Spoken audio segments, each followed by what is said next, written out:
Chandamamakathalu.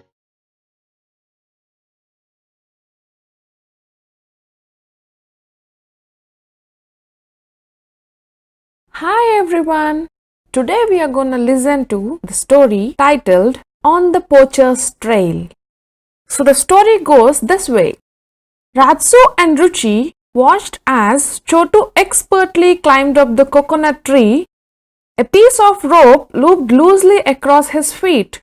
A few quick hops and Chotu was soon perched on the top, grinning widely. Wow! Explained Ratsu. How I wish I could climb trees like that. Life in the village was different but not boring as he and his 6-year-old sister Ruchi had thought. The children had come to spend their summer holidays in the village where their father, a doctor, had been recently posted. 9-year-old Ratsu had been initially unhappy as he would not be spending the holidays with his friends. However, as he thought of them busy playing yet another video game, Ratsu realized that the life he was now experiencing was somehow more real and exciting. Lunch was a simple but tasty meal consisting of rice, fresh vegetables and dal. Chotu had helped their mother prepare the meal. His uncle Hari was also part of their household and helped their father at the dispensary. Okay children, have fun, said their father as he set off with Hari towards the dispensary. Munching coconut laddus, Ratsu and Ruchi went off to explore the village yet again. They had already seen the markets, walked along the riverside and also had a ride on the small boat that Hari would sometimes use to ferry people to the other bank. Let's go towards the jungle today, suggested Ratsu. Yes, perhaps we can see some deer or a wild buffalo, said Ruchi excitedly. The two children had sensibly put on their walking shoes and soon covered quite a distance. Gradually, the mud track that they had been following began to get narrower with trees and bushes growing closer together. It was getting quite dark too, for the branches crisscrossed at the top and almost shut out the sun. Let's go back, whispered Ruchi. Ratsu was about to reply when his sharp ears caught the sound of rustling leaves. Shh! Maybe it's a deer or a fox, he said and quickly dragged Ruchi behind some bushes. However, it was not any animal, but human voices that floated in the air. It's risky to wait longer. I have already spoken to Madan and he will be waiting at the river bank around midnight tonight. Hope we get a good prize.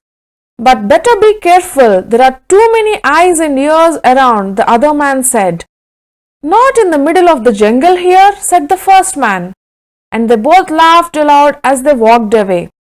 Little did the two men realize that two very surprised children were at that very moment looking at each other, wondering about what they had just heard. Haven't we heard one of the voices before? Asked Ratsu slowly, a frown on his face. Of course, it's Chotu's uncle, Hari, replied Ruchi. Oh yes, you're a genius, said Ratsu, hugging his little sister. But I don't know what they were talking about, replied Ruchi, looking confused. I think I have an idea. One thing is certain, they are definitely up to nothing good, said Ratsu, deep in thought. But not a word to anyone, remember? He cautioned Ruchi, who had a habit of sometimes talking too much. That night at dinner, the two children were unusually quiet. When Ratsu refused a second helping of his favorite dish, their mother asked, What's the matter, beta? Is everything all right? Yes, ma, replied Ruchi quickly. Actually, we had gone to the Ouch! She started and then quickly stopped abruptly as Ratsu gave her a sharp kick from under the table. The two children glared at each other across the table. All right, now don't start fighting, said their mother with a smile. It has been a tiring day today. I think I'll go to bed, said their father as he finished eating and stood up. Wasn't Uncle Hari there to help you, Papa? Asked Ratsu. No, beta, he had to go and see a sick relative. Poor fellow, said their father. Bedtime for your children too, said their mother. There were no requests from the children for staying up that night.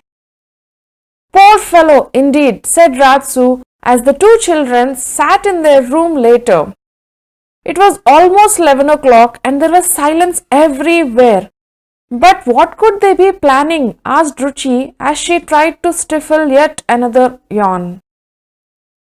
We are soon going to find out, said Ratsu, putting in a flashlight and some rope in a shoulder bag. A few minutes later, the children quietly let themselves out of the house. Darkness greeted them and Ruchi felt a little scared. Ratsu took her small band in his and asked, Shall we go, Ruchi? Ruchi nodded and the two children quietly set off towards the river. After a few minutes, their eyes adjusted to the darkness. Thank God the moon is out tonight, said Ratsu, switching off the torch. The whole village seemed peaceful and quiet. However, what was going on at the banks of the river under the cover of darkness? Two men were busy loading a boat which was rocking gently on the river. The children hid behind a tree and watched as one of them dragged out something heavy. They instantly recognized Hari. Chotu, come here, called out Hari just then. He came over from where he had been sitting a little distance away. He had been crying.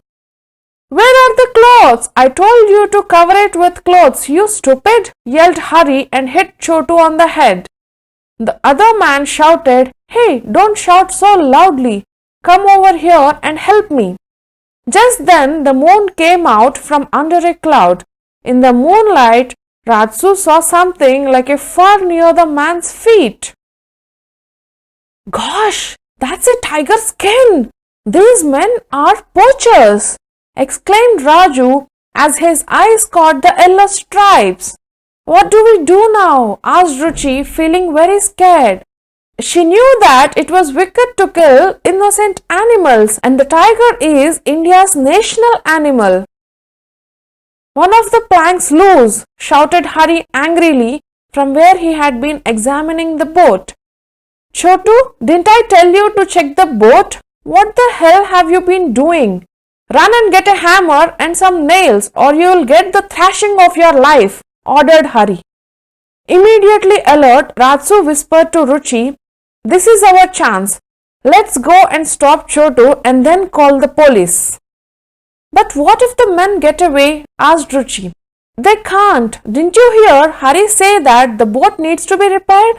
They have no choice but to wait for Chotu, said Ratsu, pulling Ruchi by the hand. A few minutes later, Chotu got the shock of his life as the two children pounced on him. Ratsu pleaded with Chotu to help them. But will they put me in jail too? Asked Chotu, wiping away a tear. No, I'm sure the police will understand if you help them. Now come, there's no time to waste, said Ratsu, dragging Chotu by the hand. Ratsu's parents could hardly believe their ears when they heard about the strange incident. Shocking, said Ratsu's father and immediately went off to call the police. The two men were caught red-handed as they were trying to escape in the boat, having got impatient with Chotu's delay. A tiger skin and 4 elephant tusks were recovered from them. Ratsu and Ruchi's parents smiled proudly as the police inspector congratulated the children. We could not have done it without Chotu's help, said Ratsu. Yes, we know. Anyway, Hari and Chotu's father were merely following orders. But don't worry, the gang leader will be caught soon, said the inspector grimly. Congratulations again, children, said the police officer, shaking their hands and patting Chotu on the head. Ratsu and Ruchi smiled proudly. What a story they would tell their friends when they go back to school. Such a beautiful story by Debashri Betterjee.